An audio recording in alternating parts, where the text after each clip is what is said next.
Hello everyone, welcome back to NEET वाला YouTube channel. This is Anupam Priyadarshi. ठीक है, तो इस वीडियो में क्या स्टार्ट करने जा रहे हैं, आपको पीछे मेरी हेडिंग दिख रही होगी, धमाकेदार topics of thermodynamics, that is your not thermodynamics, it is thermodynamics.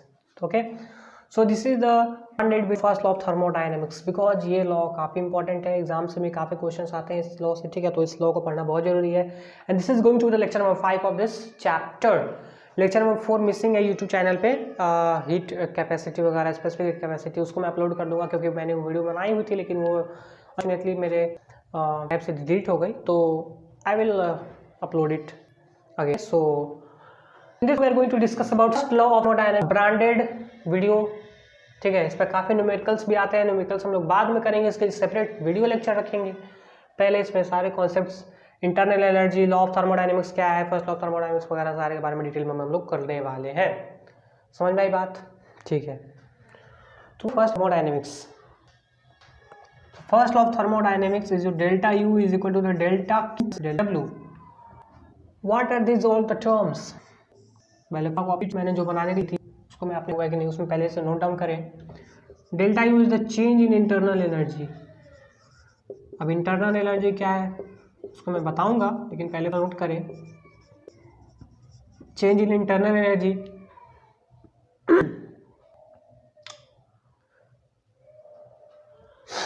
Delta Q is the heat given to the system.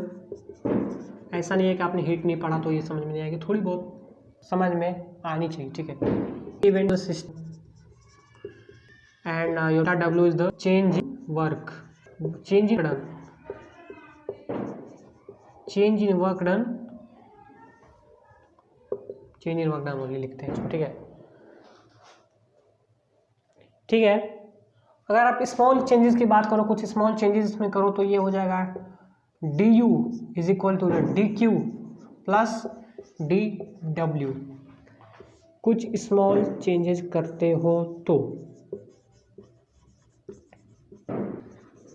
इनमें से किस टर्म के साथ छेड़छाड़ करोगे स्मॉल चेंजेस, तो फॉर्मूला, तो हम लोग को अपने चीट या फॉर्मूला भी फॉर्मूला बोलते हैं उसको, उसमें नोट करें फटाफट।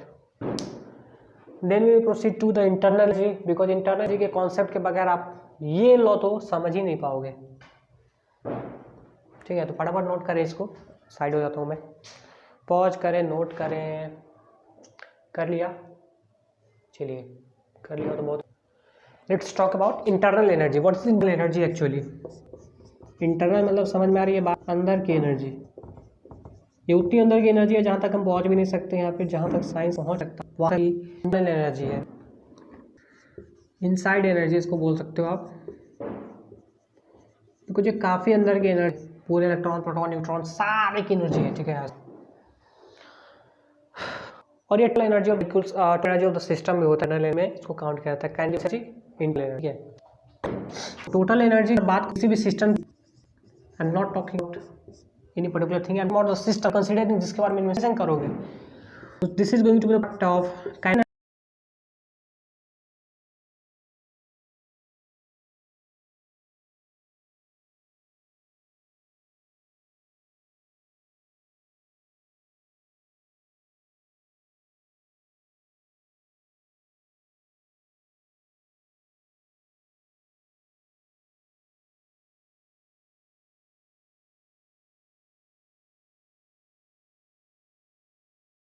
विच is denoted by U, U से भी कर सकते हो, कहीं कहीं जो होता है ई से भी डिनोट किया जाता है।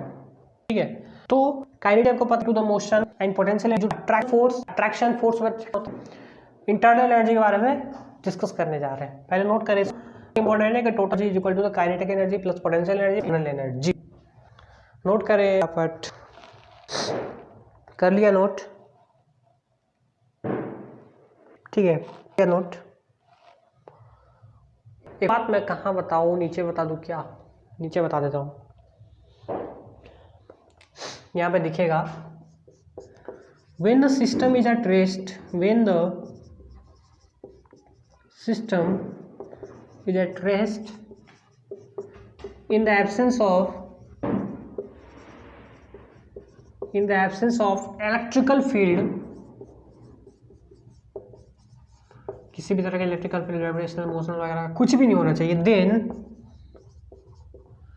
आपका फोर्स जो होगा, फोर्स ऑफ द सिस्टम जो होगा, sorry not the force, the total energy of the system, ये बात याद रखिएगा, ये नोट पॉइंट करके लिख सकते हो आप, ये बात बहुत जगह काम आएगी। Total energy is equal to the internal energy.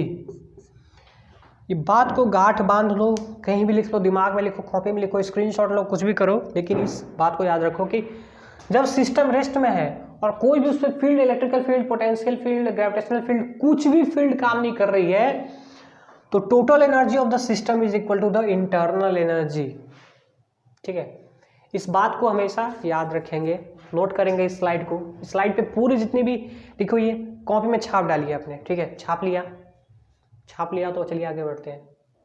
Now अब आते हैं डिटेल पे about the internal energy.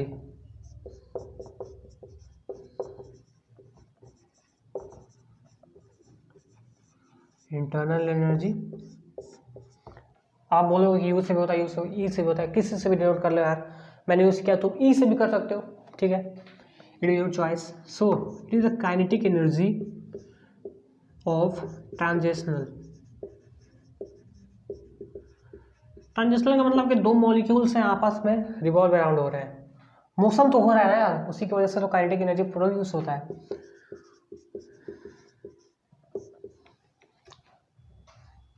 Kinetic energy vibrational, कुछ मॉलिक्यूल्स वाइब्रेट भी करते रहते हैं अपने पोजीशन पे, तो उसकी वजह से भी कुछ एनर्जी प्रोड्यूस होगी। काइनेटिक एनर्जी रोटेशनल होगी कि नहीं होगी, मोशन की वजह से होगी। और ये वाइब्रेशनल, ट्रांजिशनल और रोटेशनल किसकी होगी? ये सारी रोटेशनल, ट्रांजिशनल, वाइब्रेशनल होगी मॉलिक्यूल्स की होगी। ठीक है, potential energy of electron, and nucleus, potential energy of electrons and nucleus, potential energy which is due to force of attraction between molecules, force of attraction के वजह से भी होता है potential energy, and that is your bond energy। कुछ bond energy होते हैं, कुछ molecules के बीच में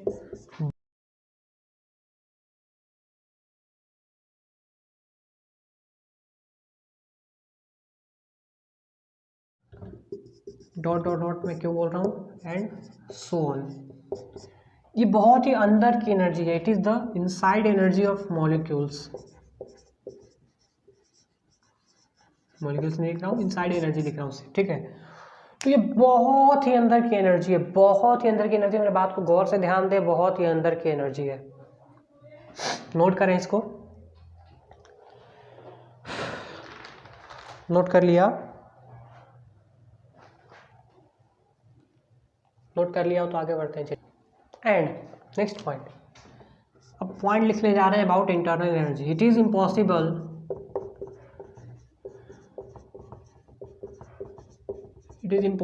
टू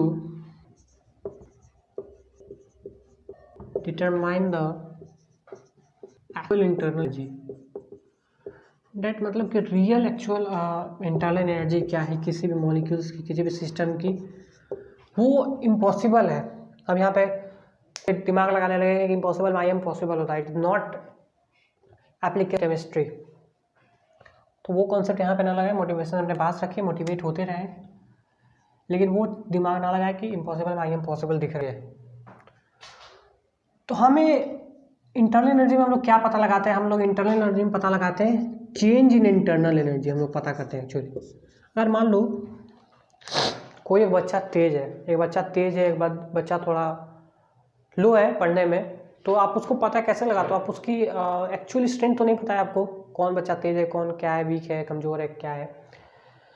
तो आप एग्ज़ाम से डिसाइड करते हो। आप एग्ज़ाम लेते हो तो जो बच्चे के अच्छे मार्क्स आए तो आप उसको बोलते हो कि बच्चा तेज है, सारे में अच्छा है तो और बच्चा तेज है, और किसी के अच्छे नहीं आए, मतलब किसी में सारे में फेल है तो ये बोलते हो कि वो पुअर बच्चा है पढ़ने में। तो लाइक दैट। तो आप किसी भी बात के लिए एक्चुअल नहीं करते, उसके लिए कुछ आप चेंज इन एनर्जी निकालते हो। तो चेंज इन एनर्जी हम लोग यहाँ पे निकालते हैं। तो हम लोग बेसिकली निकालते हैं change in internal energy. Change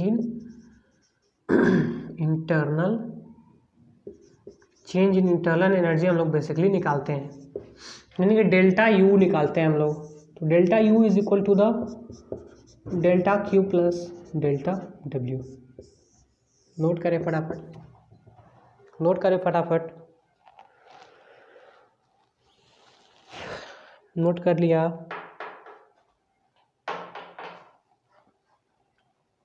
note कर लिया हो तो आगे बढ़ते हैं।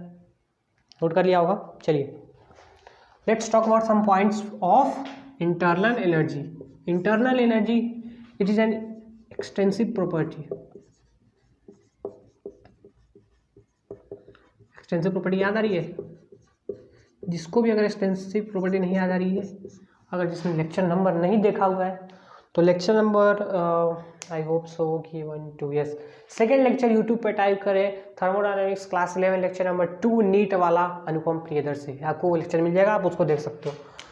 तो एक्सटेंसिव प्रॉपर्टी वैसे क्या होती है? एक्सटेंसिव प्रॉपर्टी वो होती है जो डिपेंड करती है, the property which depends on amount of matter. Amount of matter पे डिपेंड करती हो। जो अमाउंट ऑफ मैटर पे डिपेंड ना करती हो उसको बोलते हैं intensive property. Second point, it is a state function. State function होती है, it is a state function. Let me change the marker. It is a state function. State function मैंने क्यों बोला? क्योंकि इसका चेंज, इसका जो भी होगा करेगा, इसका फंक्शन जो होगा इनिशियल और फाइनल पे ही डिपेंड है।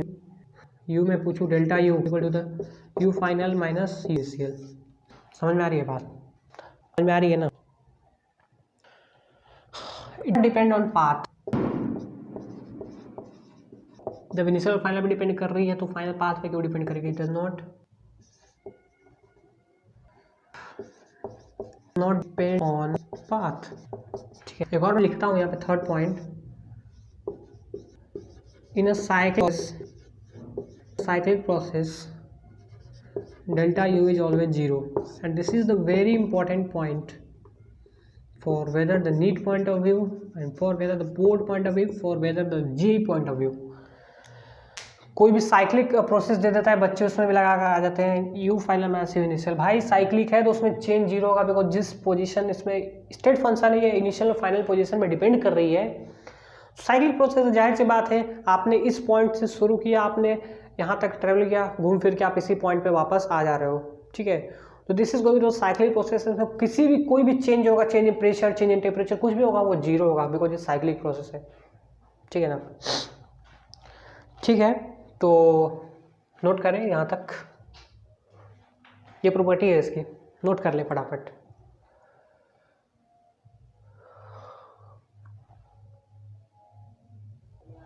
और एक बात और कि ये वीडियो काफ़ी लंबा जाने वाला है, इसलिए मैं इस वीडियो पार्ट को 2 पार्ट में डिवाइड कर रहा हूँ। तो यहाँ तक फर्स्ट पार्ट के लिए हमने इंटरनल एनर्जी तक कवर की। इंटरनल एनर्जी को हम लोग और प्रोसीड करेंगे in the next video lecture of thermodynamics, lecture number 6 of first law of thermodynamics. ठीक है, तब तक के लिए take care, bye bye. And सारे नोट्स बनाया करें, रिवाइज करें, और नोट्स बनाने के बाद एनसीईआरटी रिवाइज करते रहे, प्लस प्रीवियस ईयर क्वेश्चन मैं बार बार कहता हूँ प्रीवियस ईयर क्वेश्चन क्यों लगाते रहे, बिकॉज जब भी आप PYQ नहीं लगाओगे तो आपको कैसे पता चलेगा कि मैंने जो आज पढ़ा, जो भी मैंने अपने एनसीईआरटी से पढ़ा, जो मैंने इस लेक्चर से पढ़ा, जो मैंने नोट्स बनाया, तो वो कहाँ एप्लीकेबल है, कहाँ एप्लीकेबल नहीं है। और जो बात मैं बताते जाता हूँ जहाँ फॉर्मूला एप्लीकेबल है, नहीं एप्लीकेबल है, जैसे साइक्लिक वाला प्रोसेस वाला हो गया, तो ये सारे दिमाग में कॉन्सेप्ट घूमते रहने चाहिए, कहाँ एप्लीकेबल होते हैं, कहाँ एप्लीकेबल नहीं होते हैं। और PYQ लगाते रहें, और कोई भी डाउट है तो कमेंट बॉक्स में पूछना ना भूलें। ठीक है, take care, bye bye, thank you.